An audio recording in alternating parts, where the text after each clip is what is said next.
भारत से एक उनके जो आरएसएस के जॉइंट जनरल सेक्रेटरी हैं कृष्णा गोपाल साहब, उन्होंने अपनी गवर्नमेंट से कहा है कि पाकिस्तान की मदद करनी चाहिए, पाकिस्तान को गंदम देनी चाहिए। ऐसी जमात जिसके बारे में पाकिस्तान में ये सोचा जाता है, कहा जाता है कि शायद मुस्लिम्स के अगेंस्ट है, उस जमात के लीडर ने ये स्टेटमेंट दी कि अगर आरएसएस पाकिस्तान को गेहूं देने के लिए तैयार है, गंदम देने के लिए तैयार है, तो क्या पाकिस्तान लेगा? नहीं। यहाँ फिर से ईगो सामने आती है। पाकिस्तान के इस मुश्किल वक्त में जब फूड क्राइसिस पाकिस्तान में चल रहे हैं, इंडिया पाकिस्तान की हेल्प कर सकता है। 25 से 50 लाख टन हमारे पास जो वीट है वो सरप्लस है, हम पाकिस्तान को दे सकते हैं, लेकिन पाकिस्तान ने इस हवाले से हमारे से बात नहीं की। Saudi Arabia is an exporter of wheat. आप ढूंढिएगा, सर्च मारिएगा, सऊदी अरेबिया के पानी नहीं होता था, आज सऊदी अरेबिया वीट, गेहूं, गंदम एक्सपोर्ट कर रहे हैं, लेकिन उसने भी इस मुसीबत के टाइम पे पाकिस्तान को नहीं दिया। दे कौन रहा है? आरएसएस। इंडिया भी नहीं, इंडिया की तरफ से, गवर्नमेंट ऑफ इंडिया की तरफ से भी कोई ऑफर नहीं गया, आरएसएस दे रहा है। हाफिज सईद जिसको कहा गया था कि जी जेल में है, वो भी बाहर दंदनाता घूम रहा है, और सैयद सलाहुद्दीन भी। भाई सूझेगी क्यों नहीं? अब ये वर्ल्ड बैंक से भीख मांगेंगे तो भी इनको हाथ फैलाना पड़ेगा हिंदुस्तान के आगे। वाह अरे भाई। और दूसरा, इतने ये ज़हनी तौर पे मफलूज हो चुके हैं पाकिस्तानी कि इन्हें पता ही नहीं है कि फैटफ का इंचार्ज कौन है, इस वक्त सदर कौन है। उसका नाम टी राजा कुमार साहब है। वो ही इज भारतीय निजाद हैं जो इस वक्त फैटफ के प्रेसिडेंट हैं, टी राजा कुमार साहब। यार उस जगह का सीईओ हिंदुस्तानी बन रहा है जहां जहां पड़ोसियों का काम फंसा हुआ है भाई। अब ऐसे मौके पे वर्ल्ड बैंक का सीईओ हिंदुस्तानी भाई। लाहौल वाला कुवत।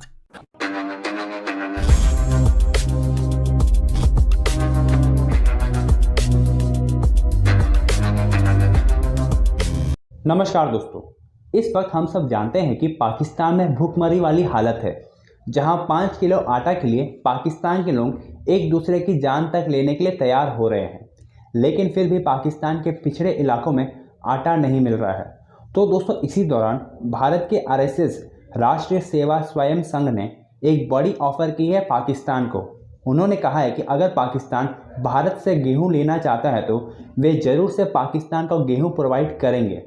दोस्तों, ये वही आरएसएस है जो पाकिस्तान की मीडिया, पॉलिटिशियंस कहते हैं कि आरएसएस एक फासिस्ट ऑर्गेनाइजेशन है जो मुसलमानों के खिलाफ बनाई गई है, और इसी के बारे में ही इमरान खान काफ़ी सारे नेगेटिव स्टेटमेंट दे चुके हैं।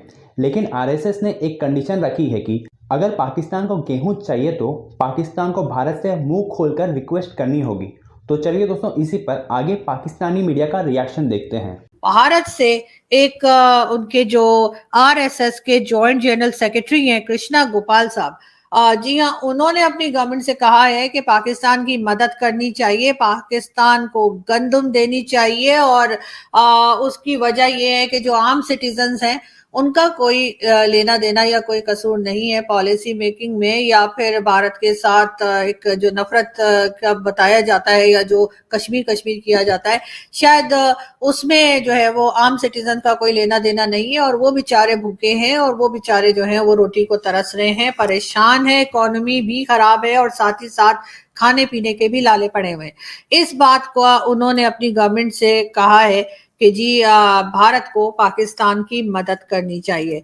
बहुत शुक्रिया सर। मैं पाकिस्तान की तरफ से, पूरी कौम की तरफ से, वैसे तो होना चाहिए, लेकिन मुझे नहीं पता कि हमारी कौम क्या कहेगी और गवर्नमेंट और एस्टेब्लिशमेंट क्या कहेगी, लेकिन कम से कम मैं अपनी तरफ से जरूर आपका शुक्रिया अदा करती हूँ कि आपने जो है पाकिस्तान के लोगों का सोचा और आवाज उठाई, और पाकिस्तान के लोगों के लिए आपने बात की कि उनको भी रोटी मिले और उनके पास भी खाने पीने की चीजें हों। आपने ये बात अपनी गवर्नमेंट से की। अब देखते हैं कि पाकिस्तान की गवर्नमेंट जो है वो क्या रिस्पांस करती है। मगर बहुत से लोग ये भी कहते हैं कि जी पाकिस्तान जो है वो भारत से रिक्वेस्ट क्यों नहीं करता है मदद की।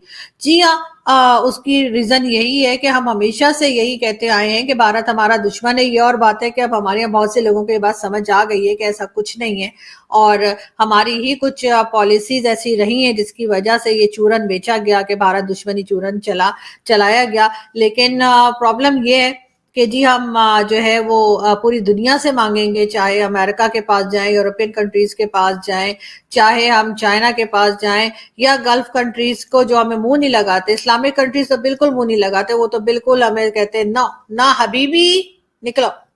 تو اس وجہ سے نا ہمیں لگتا ہے کہ ہمیں انہی کے پاس جانا چاہیے. کیا پتا اگر ہم بھارت کی طرف بھی چلے جائیں اور ادھر سے پتہ لگا کہ بھارتی گورنمنٹ یعنی کہ نریندر مودی، پرائم منسٹر نریندر مودی کی گورنمنٹ نے اگر پاکستان کی مدد کر دی اور آج کو پاکستان نے وہ مدد بھی ایکسپٹ کر لی، تو کل کو جب حالات تھوڑے سے بہتر ہو ہی جائیں گے، کیونکہ ہو جاتے ہیں، ہم نے دیکھا ہے کہ بہت ایک خرابی اگر آ جائے کہیں پہ، اس کے بعد کچھ نہ کچھ بہتری کی طرف بھی تھوڑا سا قدم بڑھ ہی جاتا ہے. تو ہو سکتا ہے ہماری ابھی کسی کو عقل آ جائے اور ہم سمجھ جائیں کہ ہم نے کیسے اکانومی کو سنبھالنا ہے، اور پھر اس کے بعد تھوڑا بہت جب سنبھل جائیں گے تو پھر اگر ہم نے دوبارہ وہ بھارت دشمنی والا چورن بیچا تو وہ تو بکے گا نہیں.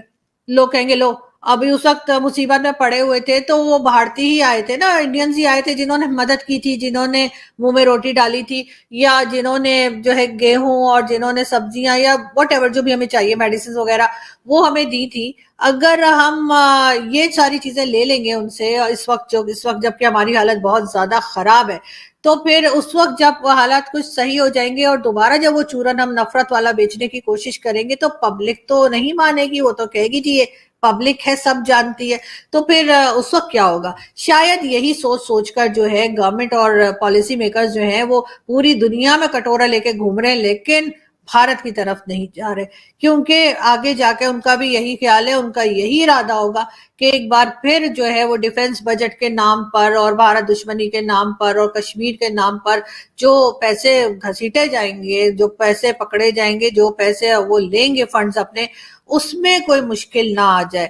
ورنہ تو ہونا تو یہی چاہیے تھا کہ ہم بھارت کی طرف جاتے اور ٹریڈ اوپن کرنے کی بات کرتے کہ اور کچھ نہ صحیح چلے، ہمیں فری میں کچھ نہ دیں لیکن ٹریڈ اوپن کر دیں تاکہ ہم بھارت سے نزدیک سے جو ہے وہ کچھ سامان لے سکیں، بجائے اس کے کہ دور دور کی کنٹریز میں جا کر اور وہاں سے شپمنٹس آئیں اور سارا خرچہ جو ہے ڈبل ٹرپل ہو جائے. اس کے بجائے اگر ہم بھارت سے چیزیں خرید لیں تو ہمیں شاید آسانی ہو جائے. اور یہ بھی ہے کہ ظاہر ہے اپنے لوگ ہیں، ہماری زبان بھی سمجھتے ہیں، ہمارے انداز بھی سمجھتے ہیں، اور سب سے بڑا مسئلہ یہی ہے کہ سمجھتے ہیں. اس لیے کہ باقی جو یورپین کنٹریز ہیں، امریکن کنٹریز ہیں، سوری امریکہ ہے اور یورپین کنٹریز ہیں، ان کو تو ہم پھر بھی تھوڑا بہت جیسے کہتے ہیں نا ماموں بنا لیتے ہیں. انڈینز کو ماموں بنانا تھوڑا مشکل ہوتا ہے، لیکن پھر بھی ہونا تو یہی چاہیے کہ ہم بھارت کی طرف جائیں اور ان سے بات کریں اور ان سے ریکویسٹ کریں کہ جی ہم اس وقت مشکل میں ہیں اور فی الحال کے لیے ہم یہ دشمنی جو ہے اس کو چھوڑ دیتے ہیں اور ٹریڈ جو ہے آپس میں کرتے ہیں تاکہ ہمارے لیے بھی آسانی ہو. مگر مین ایشو جو ہے جس کی وجہ سے بات نہیں کی جا رہی، ایک خاص وجہ یہ بھی ہے کہ یہ جتنے پالیسی میکرز ہیں، چاہے ہمارے فوجی ہو یعنی کہ اوپر لیول کے جو ہوتے ہیں نا جنرل وغیرہ، باجوہ صاحب وغیرہ، وہ دبئی میں گھومتے ہیں جو، اور یا پھر جن کے آئیلینڈ وغیرہ کہا جاتا ہے، چاہے وہ ہو جائیں، چاہے پولیٹیشنز ہوں، چاہے ہمارے بیوروکریٹس ہوں، چاہے سرکاری امپلائیز ہوں جن کے بہت زیادہ جن کی سیلریز ہوتی ہیں، 4 گاڑیوں میں گھومتے ہیں، ان کے گھر میں کھانے کا کوئی پرابلم نہیں ہے. وہ اپنے یوٹیلیٹی بلز بھی دے لیتے ہیں آرام سے، وہ اپنا سکون سے کچھ بھی کھا پی سکتے ہیں، کہیں بھی آ جا سکتے ہیں. جو عام آدمی ہے، جو یعنی جس کو کہنا چاہیے کہ آپ جو بیچارہ ورکنگ کلاس ہے، اس کو پرابلم ہے، اور اس کی پرابلم سے یہ جو ہمارے امیر لوگ ہیں، وڈے لوگ ہمارے یہاں، ان کو کوئی فرق پڑتا نہیں. ان کے گھر میں کھانا بنے نہ بنے، عام سٹیزنز جو ہیں جو کہ 9 to 5 جاب کرتے ہیں یا کسی طریقے سے پورے مہینے کام کر کے اپنے گھر میں راشن ڈالتے ہیں، ان کے گھر میں راشن ہے یا نہیں ہے، ان کے پاس میڈیسن ہے کہ نہیں ہے، یا ان کی جو بھی پرابلمز ہے اس پرابلم سے یہ جو ہمارے بڑے بڑے لیڈرز اور بڑے بڑے اسٹیبلشمنٹ کے لوگ اور سب لوگ ہیں، ان کا کوئی لینا دینا نہیں.